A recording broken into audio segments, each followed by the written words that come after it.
Okay, we're back. This is Matgen110. This is the review for chapter 5 and 6, and we're looking at page 3 and 4. So let's take a look. We have negative 10 squared and negative quantity, negative 15 squared. Now these are different problems. This one is just negative 15 times negative 15, which is 225. This one is different. This one is actually an order of operations problem.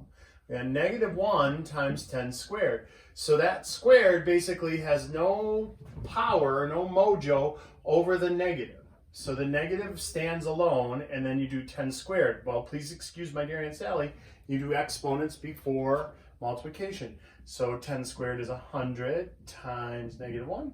That's actually negative 100.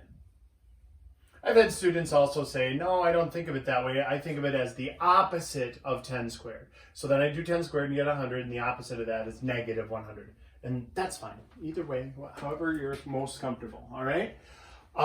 This one, whenever we have a power raised to a power, we multiply. So everybody gets this part right. Everybody gets x to the 15th for the most part. Here's where the mistake comes in. They forget about the 2. That's 2 to the first power. Well, 5 times 1 is 5, and now 2 to the 5th power, that's big. Don't put down 10. So many people accidentally just multiply.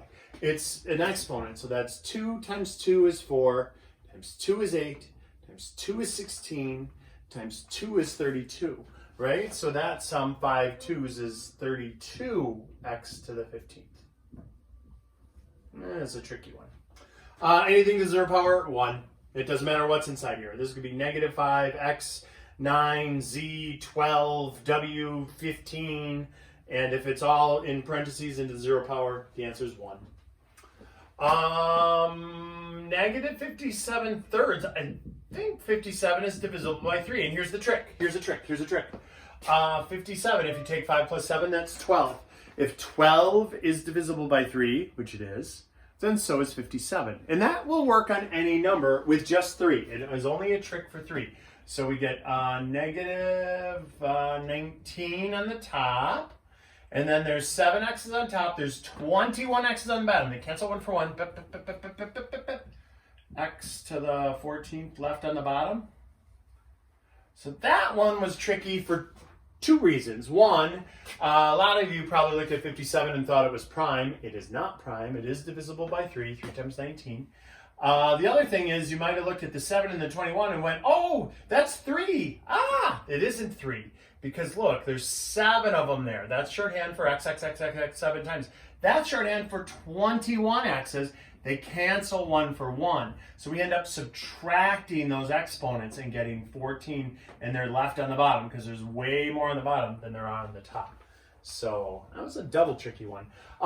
Here, by the way, the little add up the digits thing, and if the number you get is divisible by 3, the actual number is divisible by 3, works for any number, no matter how big or how small.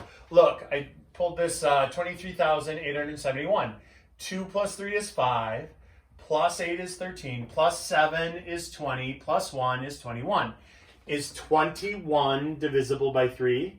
The answer is yes, of course. 7 times 3 is 21. Well, then so is 23,871. And for you non-believers, we'll put on the calculator, 2387, divided by 3. 7957. So you learned a new trick, hopefully. That'll work no matter what. Okay, let's do this. First of all, negative exponents. We don't play with negative exponents. If it's negative and it's on the bottom, it gets shipped to the top. If it's negative on the top or in the numerator, it gets shipped to the denominator. And the price of shipping is the negative sign. So look, we have a whole new problem here. y10 over x4. All right, now let's work our magic on that. So 2 x's on top, 4 x's on bottom. They cancel 1 for 1. 2 left on the bottom. 5 and 10 all on top, so that's 15 on top. And done. All right. Let's take a look at page 4.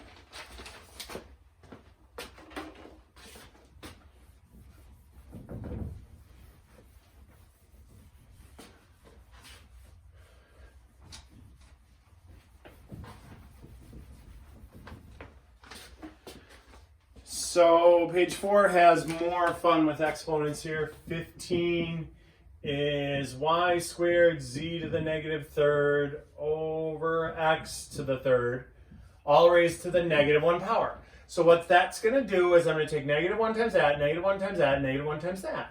So we have y to the negative 2, z to the positive 3, x to the negative 3. So that z to the third, that's good. That's going to stay right there. But y to the negative 2 is going to get shipped to the minors. X to the negative 3 is going to get shipped to the majors. That's going up, that's going down. So now look at what we end up with. Z to the third, x to the third, both in the numerator, and y to the second in the denominator. And we can't do anything because they're all different variables, so that's it. That's the answer. It doesn't matter which one you put first or second. If you want to say x to the third, z to the third over y squared, that's fine. Order doesn't matter when you're multiplying. All right, 16. We have 15x, 5y, 7, z3, and 14x, 2y, z4, and 27x, y, 2z. And they want me to find the greatest common factor. Same with 17. 57x, 5y7, and 15x2y3. So let me show you how you can break these down. Now some people are just good at it and they don't need to do it this way at all. But I'm going to show you a method to break these down. You break them down into their primes and then you take the matches. That's what the greatest common factor. The greatest common factor is the largest number that will go into all three of those numbers. All right, so if I take 15x, 5, y7, z3, and I break that down into primes, that's 3 times 5, 1, 2, 3, 4, 5 x's, 1, 2, 4, 5, 6, 7 y's, and 3 z's, all right? 14x2, y, z4, that's 2 times 7, times xx, y, z, z, z, z. And 27x, y, 2z is 3 times 3 times 3 times x times y times z. All right, let's get to work. The greatest common factor. So first, it's got to be common to all three of them. None of them have a number in common. So the default number is 1. 1 goes into everything. So since there isn't a number that they all have in common, it's just 1. X's, there's an x, there's an x, there's an x. And I put it down. Now, this one has another x, that one has a whole bunch more x's, but because it's the smallest one, that's the only one with x to the first, is the smallest one, you're always limited by that. So it's always going to end up being, if you want to do this without all this work, you just look at the 5, the 2, or the 1, it's going to be the 1. The 7, the 1, or the 2, it's going to be the 1. This one only has a y. It's got to be in all three. And so you're limited by the lowest number thing, all right? Z3, Z4, Z. There we go. And that's it. X, Y, Z is the GCF, greatest common factor. The largest number that'll go into any of those numbers is pretty abstract. It was X, Y, Z. All right, let's do this one. Break down 57. We know that's a composite from the last problem where we had to take it apart. That's 3 times 19 times 1, 2, 3, 4, 5 x's and 1, 2, 3, 4, 5, 6, 7 y's. And then the other one, 15x2y3 is 3 times 5 times xx times y. All right? And so our greatest common factor, our GCF, they both have a 3. I take it. This one has 2 x's. That one also has 2 x's. And this one has a bunch of y's, 7, but this one only has 3 y's. So we only get to take 3 of them. You're always limited by the smaller power. So 3x squared y to the third is the greatest common factor. The largest number that will go into that number that will also go into that number is 3x squared y to the third. Okie dokie, that's GCF. Now, why did we have to find GCFs? Let's explain that for you. We have to find the greatest common factor because that's the kind of first tier when you learn how to factor, is usually factoring out the greatest common factor. And so let's do that. Let's factor out the greatest common factor. Number 18, we got, oh wait, we got one more GCF one, sorry. But this one's easier. 2x minus 7 and factor out the GCF. Okay, plus b times 2x minus 7. So this case, we got 14 here, that's 2 times 7. We got b there, that's just b. So there's no numbers in common. This is a weird GCF. So it said factor out the GCF. So the greatest common factor here is the binomial, 2x minus 7. So I'm going to write a 2x minus 7 out front. And then I'm going to do an empty set of parentheses. And then to figure out what goes inside of this parentheses, whatever I wrote out front, I divide it into each term. The terms are separated by pluses or minuses. And so look at what happens. 14 times 2x minus 7 over 2x minus 7. Those cancel, and we get just 14. Plus comes down.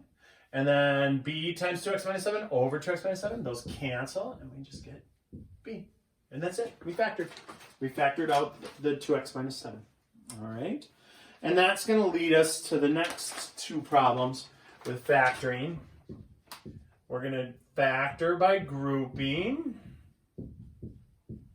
this problem. And we are going to factor by grouping this problem. 14x squared minus 6x minus 12. Okay, so first, when we're factoring by grouping, you're going to factor the GCF out of the first two things. So you look at those first two things, what'll come out, that would be a 3a is the greatest common factor. So the GCF for this one is 3a. I write down a 3a, I do an empty set of parentheses, and then whatever I wrote down there, I put it underneath. And then I reduce term by term. So that's 3, the a's cancel, b. So 3b minus comes down. And then 3a divided by 3a. Be careful, 3 divided by 3 is 1. A very, very, very common mistake is students put down 0. They think of add and subtract instead of divide. All right? Let's do plus. And now we're going to do the same thing with these two. What can I factor out of 6b that I can also factor out of a 2? That's going to be a 2. So I write down a 2. I do an empty set of parentheses. I write it under each term. And then we end up with a 3b minus 1 again. And so now we did the greatest common factor factoring, boom, greatest common factor factoring, boom. And now we're going to do just what we did there. See, we got a 3b minus 1 and a 3b minus 1. We're going to factor that out. And so let's factor out a 3b minus 1, empty set of parentheses, and then what's going to be left? Well, let's find out. Cancel those, we get 3a. Cancel those, we get 2. And don't forget the plus. Done, factored. Same dog, different fleas. Factor out a 7x squared.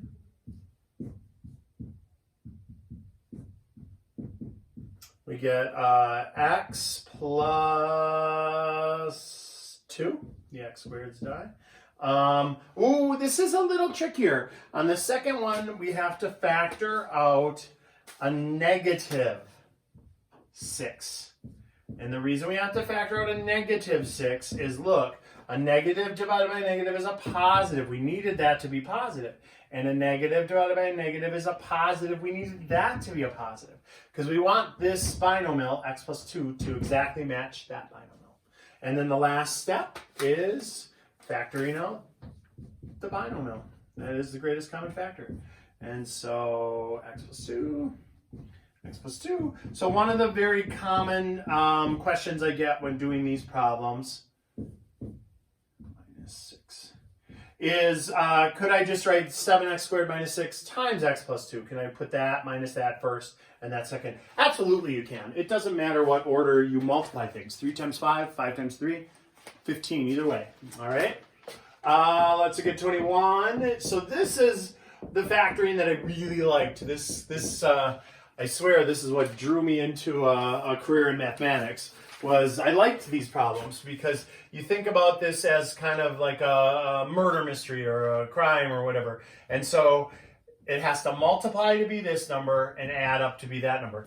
So I build a list of suspects based on this number. So 4, positive 4, and it's got to add up to a positive. So it's got to be positive, positive.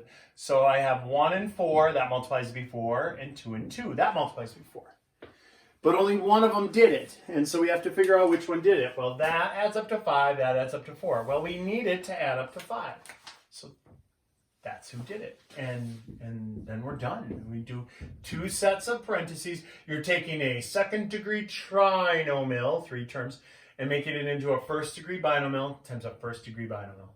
And so x plus 1, x plus 4. And again, order doesn't matter. If you wrote x plus 4 times x plus 1, that's just as good.